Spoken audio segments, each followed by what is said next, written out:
Hey everyone, what's up? So I'm going to be working to build like a small little utility service. I'm doing some updates to a Kubernetes cluster, like internal networking DNS type stuff. And I wanted to have a service that we could just provide like a list of URLs, like internal endpoints, and have it ping those over and over again. So we could watch that while we do these updates and kind of get some initial looks into any downtime or anything like that. And I'm sure there's probably an easy way to do that, but I thought it'd be fun to build a little utility in Go. I like working with Go. I don't get to do it every day, but I thought it'd be a fun project to kind of record and show you the process. So to start off with, we'll just set up a new directory for the project. We'll call it ping service because I'm super creative. Service.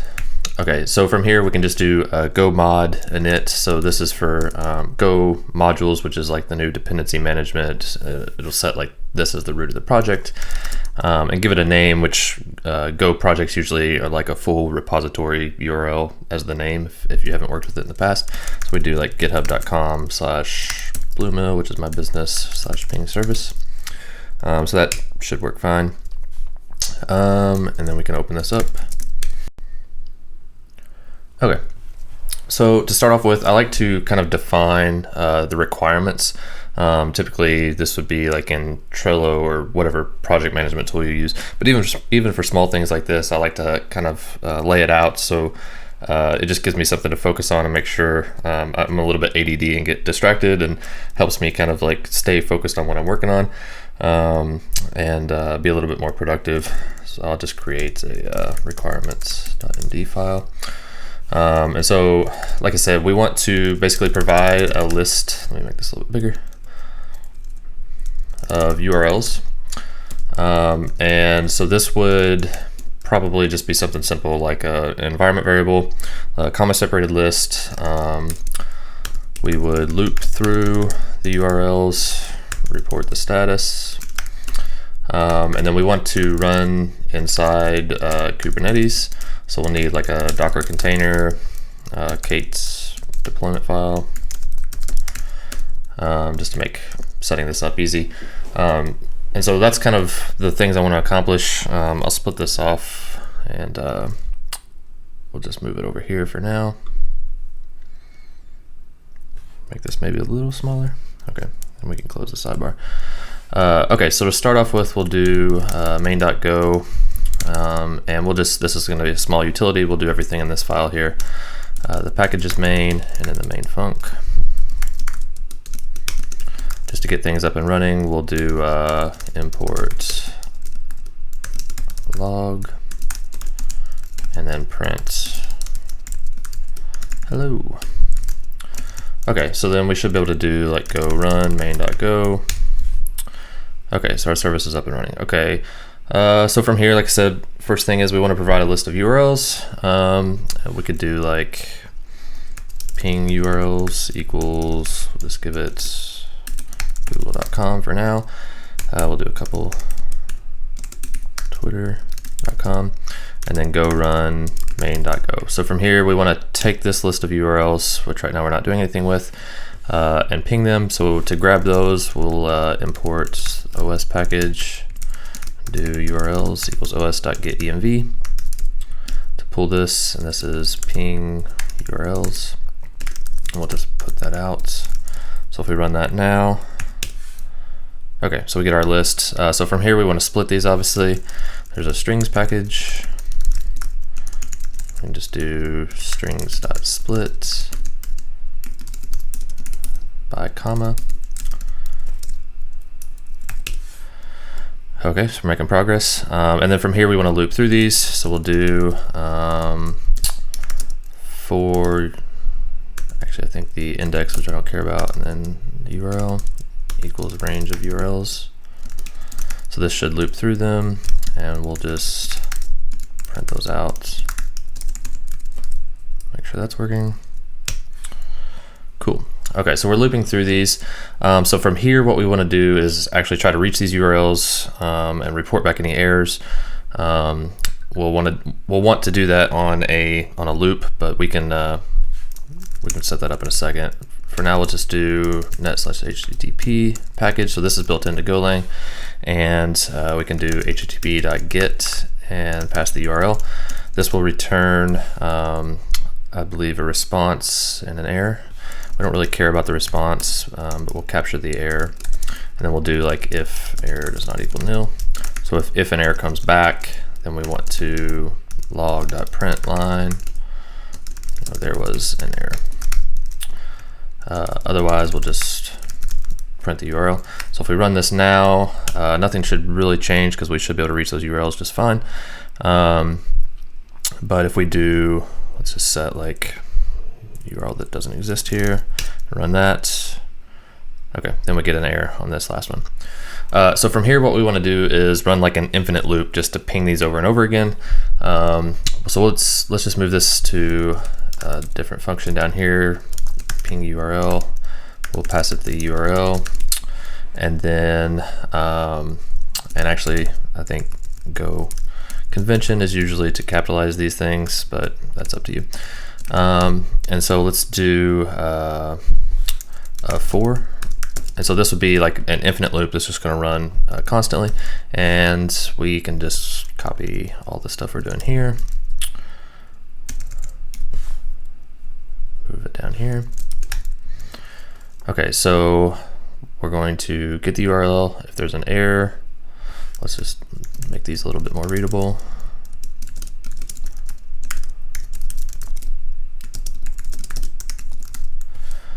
Okay, and then we want to wait, let's say like 5 seconds.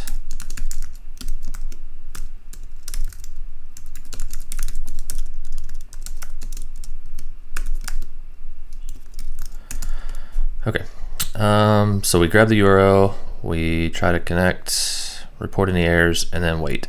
And so up here, when we're looping through all the URLs, we'll just call ping URL, pass that in, and that should do it. Now, of course, if we try to run this, we would just get to the first URL, it would loop indefinitely, and we'd never be able to get to the other one. And so what we want to do is actually run this in the background, and that's one of the reasons why I chose to write this in Go. So Go handles concurrency really well in what they call Go routines. So all you have to do is just put Go, and now this will actually start a background routine, as they call it. It's not a full thread. You can read more about how Go handles concurrency. It's all pretty neat. And so this will actually start both of these as background processes, basically, and then continue through the loop. Now, if we actually run this the way it is right now, it may not work the way you might think. So if we do, we'll just run this again. You'll see there's no output, because basically what happens is we get to the first one, it starts a background process, then goes on to the next one, starts a background process, but then this main function here exits before we ever have the chance to execute any of the code down here. So what we actually want to do is wait for like the interruption signal from like Control-C or something like that, or shutdown signal. And so we can create a channel for listening to that signal. So it'd be make chan os.signal with a size of 1. So we're only going to capture this one time. And then we need to basically notify this channel anytime that signal is captured. So we'll do signal.notify, and this would be, I think, in syscall package. So we want to notify the stop channel of syscall.sigint or syscall.sigterm. So this is actually setting up the listener to notify the stop channel of these system calls. And then basically what we want to do is just wait for the stop channel to receive that call. So like we could actually like assign this to a variable. If something valuable is being pushed to that channel, and then Go would get to this point and wait for this to receive a value. But since we don't really care about the value, we can just have that by itself, and then we're just basically waiting on this to receive some kind of value. And then so it'll get to this point and stop. These things will be running indefinitely in the background, and then once it receives stop, we can just do log.println shutting down or whatever. So just to recap, we pass in all the URLs. For each URL, we set up a background process to call ping URL, and then we wait to receive interruption signal. Once we do, then we shut down and the program will exit. This just loops indefinitely, calling the URL. If there's an error, it prints that out and then sleeps, and then it starts over. Okay, so if we run this again, you can see the first one, there's an error, the second one works, and then it sleeps 5 seconds and starts again. And then if we hit Control-C, it shuts down as expected. So from here, this is pretty good. There's some things we could do to clean it up, but this is just a rough sketch basically, and works good enough for now. We can do one more thing here though. We'll do, just to make sure, URL equals strings.trim space, just in case there's any leading or trailing space around the URLs that are provided. And I think that's good enough for now. So we've tackled these first two things. Now what we need to do is set up a container and how we want to run this inside of Kubernetes.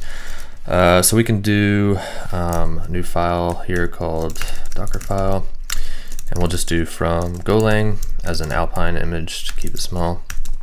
So we want to add our current directory to /app works fine. We'll set that as the working directory. And then we'll run go install.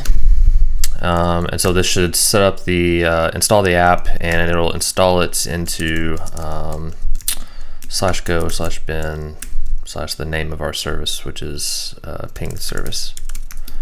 I think that should work. So if we do docker build -t, for a tag, we'll name it bluemill/ping service.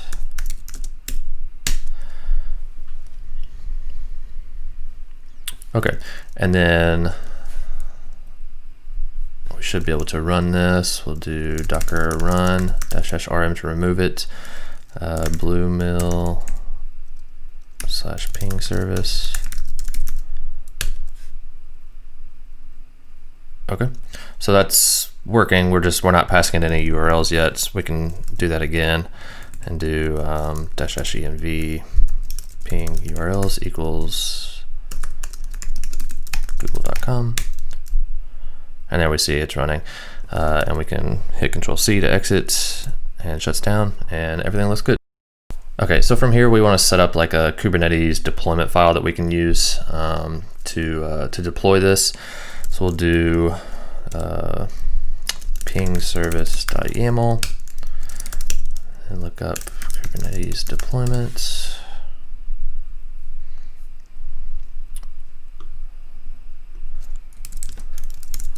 Okay, so in Kubernetes you define everything inside of a YAML file, and we'll just name this ping service. App is ping service. We only need one. So we're basically describing the job we want to run. Match labels. So the deployment itself is its own resource, and then it has the pod, which is the actual work. And so these two labels have to match whatever they are. We'll do ping service here. Oops. Ping service here. And then we define the container here. So the name, just name an app. Image is going to be bluemill/ping service. And we're not listening on any ports. The only thing we need to do is provide an environment, so we can do env. Name would be ping URLs, and the value is whatever we want it to be. We'll just do like google.com again for now. Okay, so I think this should be good. So we can do kubectl apply -f and give it the path to that YAML file. And so I'm connected to a Kubernetes cluster right now that's running tail.dev, which is another app we've been working on. And so I can do kubectl get pods now, and we should see that running there. And then we can do kubectl logs. Oops, I didn't copy that, did I? One more time. Okay, kubectl logs -f and give it that pod. And we can see it's pinging Google as we expect. And so like I said, this is actually be like a list of internal DNS, Kubernetes service endpoints that we want to ping over and over. So that would look more like, let me see here. I've got copy this. So we can edit this. This would actually look more like this. And then we can do kubectl apply-f again. And you can see Kubernetes is terminating the old one, starting the new one. So we'll grab this one and do kubectl logs-f. Okay, great. And so this is a service we have defined in this cluster. It's pinging. So this is the idea. We'd be able to provide a list of URLs, service endpoints internally, and then apply these updates and kind of watch this and get kind of instant feedback if anything starts to look like it's going down or whatever. So anyways, like I said, this is just a real rough, quick service idea I had. I thought it'd be cool to record. Hopefully you found it useful. But yeah, that's all I got. Thanks.